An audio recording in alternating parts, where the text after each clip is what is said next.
Bismillahirrahmanirrahim. Assalamu alaikum. This is Sarwat Rashid and you are watching your own channel Epic Learning Hub. GDS students, mode का topic under discussion है आजकल और आज हम practice करेंगे ungroup data की। जैसे कि लास्ट लेक्चर में मैंने आपसे कहा था कि मोड में अनग्रुप डेटा के लिए कोई फॉर्मूला नहीं होता, आप जस्ट इंस्पेक्शन करके अपने डेटा में से मोस्ट रिपीटेड वैल्यू को बाहर निकालते हो और वो आपका मोड होता है। और आप जानते हो कि उसकी डेफिनेशन के according most repeated value of the data is called mode. Board पर मैंने आपके सामने डिफरेंट डेटा सेट्स रख दिए हैं, अनग्रुप डेटा सेट, और इनके थ्रू अब आपके बहुत सारे शॉर्ट और एमसीक्यूज जो हैं वो क्लियर होंगे। इसमें से बहुत इंपॉर्टेंट है कि एमसीक्यू भी आए और शॉर्ट क्वेश्चन भी आए, तो गौर से देखिएगा। पहला क्वेश्चन देखें। पहले क्वेश्चन में आपके पास डेटा है 1 2 3 2 4 5। कोई फॉर्मूला नहीं है, आपने जस्ट डेटा को ऑब्जर्व करना है, इसकी इंस्पेक्शन करनी है कि मोस्ट टाइम जो है कौन सी वैल्यू जो है वो रिपीट हो रही है। आप देखें 1 3 4 5 1 टाइम है और 2 टाइम्स है। इसका मतलब हुआ कि मोड क्या है आपके डेटा का 2, यानी डेटा में एक वैल्यू है 2 जो most of the time repeat हो रही है, वही आपकी मॉडल वैल्यू है। नेक्स्ट देखिए 1 2 3 2 1 4 5। इस वक्त आपके डेटा में 1 ये रिपीट हो रहा है और 2 रिपीट हो रहा है दो दफा। 3 और 4 और 5 जो है वो एक एक दफा मौजूद है। इसका मतलब हुआ कि आपके डेटा में दो वैल्यूज है जो इक्वल टाइम्स पे रिपीट हो रही है। कौन कौन सी? 1 एंड 2।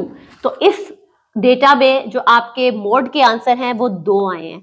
जी, बहुत इंटरेस्टिंग बात है कि मोड एक ऐसी एवरेज है जो आपको एक से ज्यादा आंसर भी दे सकती है, बाकी कोई एवरेज ऐसा नहीं करती। सिर्फ मोड एक ऐसी एवरेज है जो जिसके आंसर एक से ज्यादा भी हो सकते हैं, 2 3 मल्टीपल।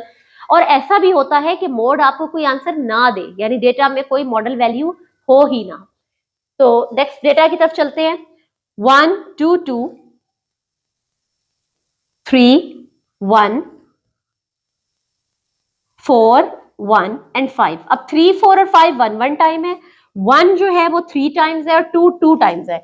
2 रिपीट तो हो रहा है, 2 दफा डेटा में मौजूद है, लेकिन 1 डेटा में 3 दफा मौजूद है। इसका मतलब है मोस्ट रिपीटेड वैल्यू कौन सी है? 1। यानी यहाँ पे 2 मोड नहीं होगा, 2 रिपीट हो रहा है बट 1 से कम दफा रिपीट हो रहा है। तो मोस्ट रिपीटेड वैल्यू यहाँ पर क्या है? 1। सो आपके इस डेटा का मोड क्या हो जाएगा? 1। होपफुली आपको ये बात समझ में आ रही होगी। नेक्स्ट देखिए, बहुत इंटरेस्टिंग चीज 1 2 3 4 5। इस डेटा में कोई भी वैल्यू रिपीट नहीं हो रही है। इसका मतलब हुआ कि इस डेटा के पास कोई मोड नहीं है। यहाँ पे आप लिखेंगे नो मोड। क्यों बच्चे? कुछ बच्चे यहाँ पर 0 लिख देते हैं, यहाँ पर 0 नहीं लिखना, क्योंकि ऐसा हो सकता है ना कि आपके पास एक डेटा हो लाइक 0 1 2 0 3 4 एंड 5। तो इस डेटा में अगर आप देखें तो वैल्यू कौन सी रिपीट हो रही है? 0 रिपीट हो रही है। तो अगर इस डेटा का आप मोड लें तो वो क्या होगा? 0।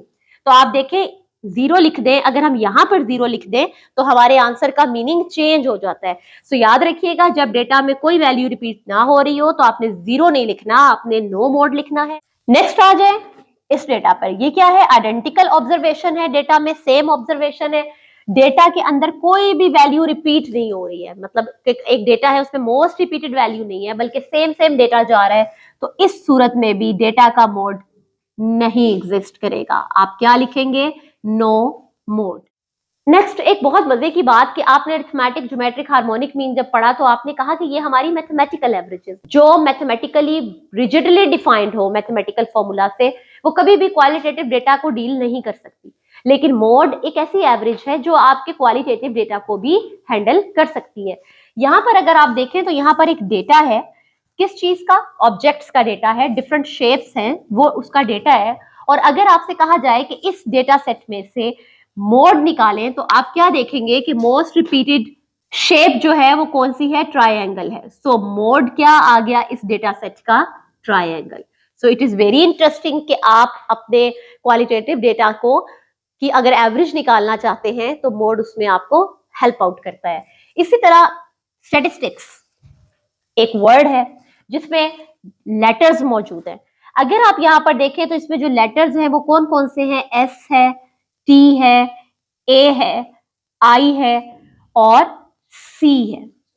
ठीक, अब आप अगर गौर से देखें तो इसमें एस कितनी बार है? 1 2 3 टाइम्स। टी कितनी बार है? 1 2 3 टाइम्स। ए कितनी बार है? 1 टाइम।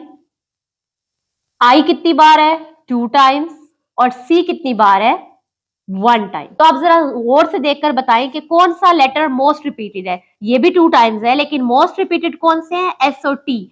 तो स्टैटिस्टिक्स का जो वर्ड है उसके मॉडल लेटर क्या हो जाएंगे?